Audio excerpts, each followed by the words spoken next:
Coming to you from Washington, D.C. Good morning, Mahwah High School. Today is Friday, February 2nd, 2018, Day 1 Wind Labs. Seniors, we have 139 days left until graduation. Thunderbird Television News starts right now.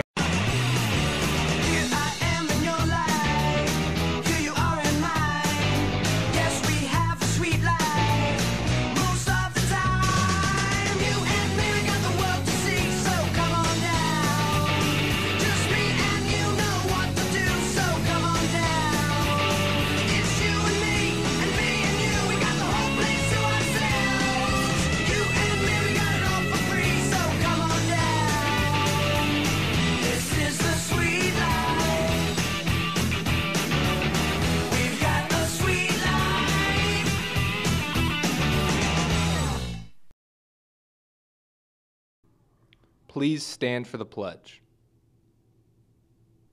I pledge allegiance to the flag of the United States of America and to the republic for which it stands, one nation, under God, indivisible, with liberty and justice for all.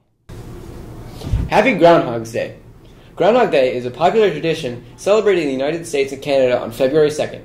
It derives from the Pennsylvania Dutch superstition that if a groundhog emerges from its burrow on this day and sees a shadow due to clear weather, it will retreat into its den and winter will persist for 6 more weeks. If he does not see a shadow due to cloudiness, the spring season will arrive early. While I'm all for more snow days, I hope he stays out because he's my groundhog and I really miss him. I want him to come home. Girls Learn International will be meeting today in room 240 during lunch. Please arrive by 11 a.m.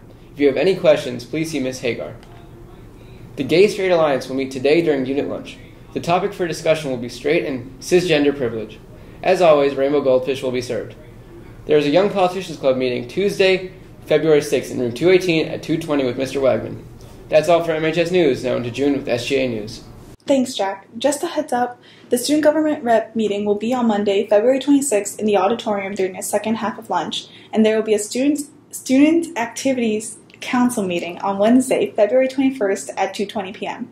Also, for the February Philanthropy, the SGA will be hosting a Miss and Mr. Mahwah pageant, so stay tuned for more information.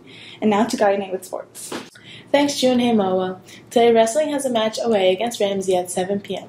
Ice hockey has a game away against Lakeland at 8 p.m. On Saturday, boys bowling has a tournament. Time and location are yet to be announced. Track and field has a meet away at Tom's River at 9 a.m. Girls basketball has a home game against Park Ridge at 12 p.m. And on Sunday, ice hockey has a game away against West Milford at 11 a.m. That's all for sports, and now to Jules with birthdays. Thanks, G. Happy birthday today to Sammy Federico, Emily Moore, and Nico Perini. Happy birthday tomorrow to Marcus Kill and Zachary Rich. And happy birthday on Sunday to Catherine Burns. That's it for student birthdays. Now for our faculty birthdays. Thanks, Jules. Miss Van Horn here with faculty birthdays. Happy birthday on Saturday to Mr. Fontanella, and on Wednesday to Miss Mariani, and on Thursday to Miss Van Ness. Now to Dante with MHS Social. Good morning, Mahwah. This past weekend, myself and the SJ were lucky enough to be able to go to Washington, D.C. So I took it upon myself to recall a little bit of the history of our nation's capital and the various monuments that are within it. Obviously, what you see here in the background and in the foreground is the White House. We all know it. It's a symbol. It's a symbol, not gonna lie to you. But a fun fact about it is, it wasn't actually called the White House until 1901, when Theodore Roosevelt entered office.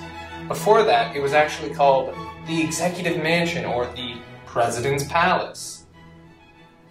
But a weird thing about the White House is, if you go up close to it, and this won't show up on film, and it's definitely going to be white on film here, it's not really white. It's more beige or even like tinted gray, if you really want to believe that. It's kind of crazy, but it's just one of those tricks that our minds play on us. It's like how we turn everything upside down, or the sky is really not really blue. This right here is the Lincoln Memorial. It was constructed for one of our nation's presidents, Abraham Lincoln, the 16th president, Honest Abe, as you know him. Very little known fact about Lincoln is that he's actually the main singer of the band Linkin Park, which was very popular in the mid to late 2010s. I was personally a fan of them, but you know, as it goes, that's just the way it is. This is the reflecting pool And what you might not know about that water there is that it's 100% made of electrolytes, and that's what the plants crave. It's pretty good for you. What you see behind me here is, other than a devilishly handsome man riding a bicycle, is the Washington Monument. And spoilers ahead for Spider-Man Homecoming. But if you've ever seen Spider-Man Homecoming, you know that in the movie, the Washington Monument is actually broken, the elevator shaft actually collapses, and you might not be able to see it here, but really up close you could, and they didn't really let us film up there. But there's still construction going on at the Washington Monument since the events of the movie happened, because when Spider-Man came and crashed through the window, it really shook it up, and still, like, 6 months after, they're still working on it, and they're still reconstructing the Washington Monument from the damages. That big building with the dome in the background is the Capitol. But weirdly enough, Capitol, as in Washington, D.C., the capital of our nation, is spelled C-A-P-I-T-O-L. But this Capitol is spelled C-A-P-I-T-A-L.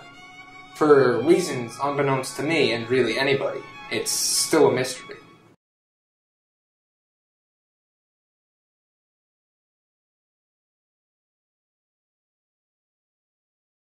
Isn't it fun to learn about Washington, D.C., especially some facts that you might not have known? That's it from us here at Thunderbird Television News. Be sure to follow us on Instagram at mhs.sga.1718. Time Block 1 teachers, have a capital day. 'Cause it's always gonna be, always